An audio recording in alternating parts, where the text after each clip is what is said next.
اللہ کریم ارشاد فرماتا ہے ان الذین، بے شک وہ لوگ جو یکتمون چھپاتے ہیں ما انزل اللہ من الکتاب، اس چیز کو جو اللہ نے کتاب میں نازل فرمائی، ویشترون بہ ثمنا قلیلا، اور تورات کی آیتوں کو بیچتے ہیں تھوڑے داموں میں، اولئک، یہی وہ لوگ ہیں، ما یأکلون فی بطونہم، جو اپنے پیٹوں میں کھاتے ہیں، الا النار، مگر نار کے، کہ جو بھی وہ کماتے ہیں، جو بھی وہ کھاتے ہیں سوائے آگ کے اور کچھ نہیں ہے۔ پھر فرمایا ولا یکلمہم اللہ، اللہ قیامت کے دن ان سے کلام نہیں فرمائے گا، ولا یزکیہم، اور اللہ ان کو پاکیزہ بھی نہیں کرے گا، ولہم عذاب علیم، اور ان کے لیے دردناک عذاب ہوگا۔ اس آیت مبارکہ کا شان نزول یہ ہے کہ جو یہودی تھے، یہودیوں کے بڑے بڑے علماء اور بڑے بڑے جو کتاب پڑھنے والے، وہ نبی پاک صلی اللہ علیہ وسلم کے ساتھ اختلاف کرتے تھے۔ تورات میں حضور صلی اللہ علیہ وبارک وسلم کے آنے کی مکمل نشانیاں بیان کی گئی تھی کہ حضور صلی اللہ علیہ وسلم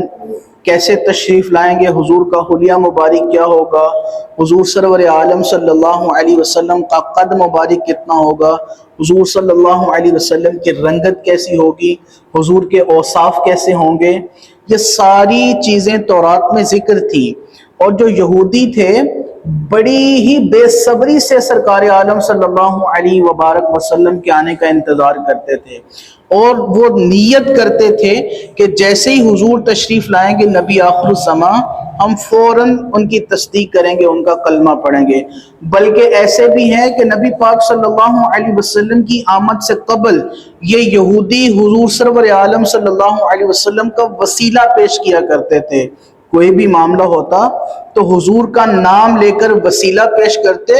اور اللہ سے دعا کیا کرتے تھے، لیکن جب حضور تشریف لے آئے تو یہ بالکل منحرف ہو گئے۔ وجہ کیا؟ سبب کیا؟ یہ سمجھتے تھے کہ نبی آخر الزمان صلی اللہ علیہ وسلم بنی اسرائیل میں ہی تشریف لائیں گے، جیسے دیگر انبیاء بنی اسرائیل میں تشریف لائے۔ لیکن ہوا یوں کہ حضور سرور عالم صلی اللہ علیہ وسلم بنی اسرائیل کی بجائے بنی اسماعیل میں تشریف لے کر کے آئے۔ اب ان کو یہ تھا کہ اگر ایسے ہوا، ہم نے حضور صلی اللہ علیہ وسلم کے قصیدے پڑھے، حضور سرور عالم صلی اللہ علیہ وسلم کو نبی مان لیا، نبی تسلیم کر لیا، تو یہ جو یہودی بڑے بڑے لوگ ہیں، یہ تو ہمیں جو مال و متاع دے رہے ہیں، یہ جو پیسے دے رہے ہیں، یہ سارا بند ہو جائے گا، ہمارا کاروبار بند ہو جائے گا۔ یہ علماء کی سوچ تھی۔ انہوں نے کیا کیا؟ جو نبی پاک صلی اللہ علیہ وسلم کی صفات بیان کی گئی تھی، حضور کی نشانیاں بیان کی گئی تھی تورات میں، ان لوگوں نے ان آیتوں کو بدل دیا۔ وہاں پر جو بڑے بڑے یہودیوں کے لوگ تھے، سردار تھے، ان کی تعریفیں اور ان کے قصیدے کہہ دیے، ان سے کچھ تھوڑے بہت پیسے لے لیے اور ان کے گیت گانے شروع کر دیے۔ حضور سرور عالم صلی اللہ علیہ وبارک وسلم کے جو اوصاف تھے ان کو وہاں سے حذف کر دیا۔ اللہ کریم نے پھر یہاں پر ارشاد فرمایا، یہ شان نزول ہے اس آیت کا، فرمایا بے شک وہ لوگ یکتمون ما انزل اللہ من الکتاب، جو چھپاتے ہیں اس چیز کو جو اللہ نے کتاب میں نازل فرمائی، وَيَشْتَرُونَ بِهِ ثَمَنًا قَلِيلًا، اور تھوڑے داموں میں بیچتے ہیں اللہ کی آیتوں کو، اولئک ما یأکلون فی بطونہم الا النار، یہ جو پیسے لیتے ہیں سرداروں سے، یہ سوائے اپنے پیٹ میں جہنم کی آگ بھرنے کے اور کچھ نہیں ہے۔ وَلَا يُكَلِّمُهُمُ اللَّهُ يَوْمَ الْقِيَامَةِ، اللہ قیامت کے دن ان سے کلام نہیں فرمائے گا۔ کتنا دردناک لمحہ ہوگا وہ، کتنی دردناک گھڑی ہوگی وہ، جب قیامت کا دن ہوگا، سر محشر بھی اللہ رحمت کی نظر سے منہ موڑ لے گا۔ فرمایا وَلَا يُكَلِّمُهُمُ اللَّهُ يَوْمَ الْقِيَامَةِ، اللہ قیامت کے دن ان سے کلام بھی نہیں کرے گا، وَلَا يُزَكِّيهِمْ، اللہ ان کو پاکیزہ بھی نہیں فرمائے گا، وَلَهُمْ عَذَابٌ عَلِيمٌ، اور ان کے لیے دردناک عذاب ہے۔ پھر اگلی ہی آیت میں اللہ کریم نے فرمایا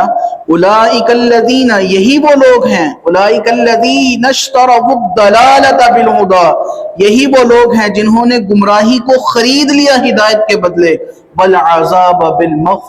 بالمغفرتی، اور انہوں نے عذاب کو خرید لیا بخشش کے بدلے، فما اصبرہم علی النار، تو یہ کتنا صبر کریں گے آگ پر،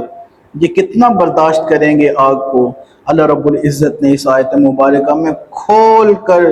یہودیوں کی سازشوں کا انکشاف کیا اور فرمایا جو میرے حبیب سرور عالم صلی اللہ علیہ وسلم کی آیتوں کو چھپاتا ہے، حضور کی نشانیوں کو چھپاتا ہے، حضور کے اوصاف کو چھپاتا ہے، فرمایا اللہ قیامت کے دن ان کی طرف نظر رحمت نہیں فرمائے گا، اللہ ان کو پاکیزہ بھی نہیں فرمائے گا، اور وہ جو تھوڑے دام لیتے ہیں اللہ فرماتا ہے کہ سوائے اپنے پیٹ میں جہنم کی آگ بننے کے اور کچھ بھی نہیں ہے، اور فرمایا کہ یہ وہی لوگ ہیں